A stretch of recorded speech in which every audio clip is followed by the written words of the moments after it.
millió népdalban van ez a fordulat. És ez nagyon érdekes, mert csak ez volt, ez nem egy olyan magasra, csak egy elején maradt. Igen. Úgyhogy arra nagyon, hogy is mondjam, arra tudatosan kell. Igen, hogy nem menjenek fel. Mert ösztönösen is följebb viszi, mert ez a hangsortól idegen hang. Ez egy idegen hang.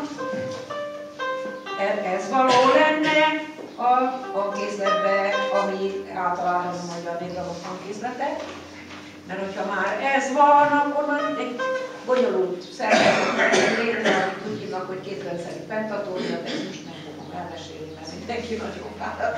Majd azért kerítjük rá, majd egyszer azért erre is kerítjük sor, de akkor azt jelenti, hogy egy felső rendszerben is gondolkozik a dal, mondta Báros Lajos az Organika című tanulmányában, ugye, rámegyünk hivatkozzak, hogy tehát ez egyáltalán nem mindegy, ez egy fordulópont, hogy vagy ez, vagy az. Nagyon érdekes, de hogyha ebben én is úgy tudom, hogy ebben csak ez van, tehát hogy ott ne csúszanak feljebb. Csak egyszer ezt a sort, mi a szövege? Szép lassan. És meg azon a hangon az ágon, jó? Álljunk meg rajta, jó? Füleljünk meg, jó? Ez az. Hallgassák meg a különbség, szárazár. Ugye milyen nagy különbség? Ide csak idáig. Most az egyszer azt mondom, hogy ne legyenek olyan magasra, akkor nem tudnak olyan magasra, ugye? Eddig mindig azt mondta, hogy egy picit feljebb, egy picit feljebb. Szárazár. Álljunk meg rajta még egyszer.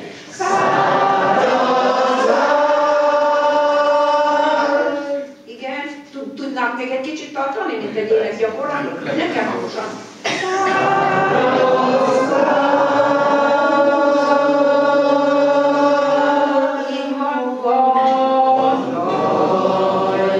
És mindig minden visszaereszkedésnél nagyon kell vigyázni, hogy nagyon tisztán énekeljünk, mert ezek mind a citerától való elmozdulást hozzák, aztán ugye a dalnak vége van. Csak ennyit még egyszer, szép lassan.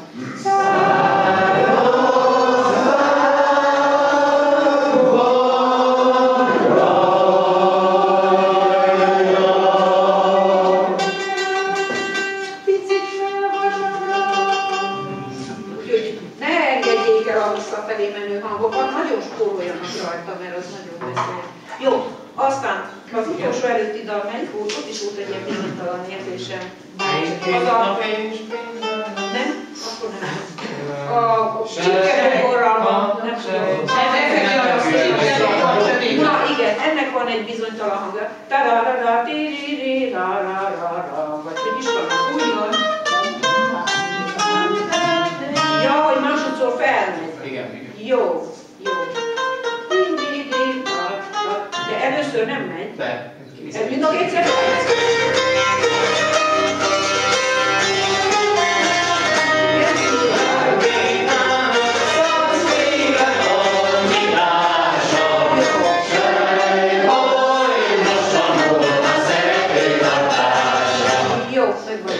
Mert ezt hallottam, mondom, én nem így tudom, hát vajon én is ilyen másképpen. egyforma két hang, az van a piradintalos könyvben van, azt hiszem, az ilyen távolodnak. Jó, de ezt tudják észre, ez szentesítve van. Jó van. Meg az utolsó dal is, ha nem oda mennek, ahova mennek. Az első dalnak is egy szirupos a szövege. Az biztos, igen, ezt lehet. Ugye, ezt nem én mondom, vagy hogy mondjam, nem mondok vele újdonságot. Mi az a szöveg? 3 csillag van az igen egy sorban. A harmadik csillagnak nincsen párja, a harmadik csillagpárja én vagyok, volt szeretném, de már itt nem. Ez semmi, ez nagyon szép. Most jön a... Szereti a fényes csillag az eget, de én babám annál jobban tégedet, ha te volnál szívemnek a hajnalat, nem várnám, ha soha fel nem verlek. De van egy másik vers is. Igen, ez egy kicsit Petőfi Sándorra hajja az ez a hajnal, vagy valami, nem tudom, ez a második vers. Hát a második vers, amúgy ez Szalmából van a mi házunk teteje, a szegénység csak úgy néz ki belőle. Szegény vagyok, édes rózsám, messzeres, nincs egyébben, mint a két karom keres. Igen, ez el van csételve, ez a vers, hogy ezzel is kell foglalkozni. Igen, ez egy kicsit nagyon érdekes. Ez amit neked az előbb mondtam, hogy a népdal az úgy lesz, hogy valaki kitalál valamit, de nem attól népdal a népdal, hanem hogy a többiek szentesítik. Mert tetszik nekik, elfogadják és mindig éneklik, és akkor népdallá válik valami. Na most ezen még érződik, hogy ez még 50 évvel ezelőtt valami műdal volt. Ez a kis szövegrész, hogy te mi vagy nekem, meg minden. Szóval olyan nagyon, a Petőfi Sándor ilyen típusú költeményeit nézitek, akkor nagyon érzik a hasonlóságot. Hanem ez még, hát ha élnénk még 100 évig, akkor ez már kiköszörülődne szépen ez a szöveg olyanná, hogy igazi népdalnak tűnne.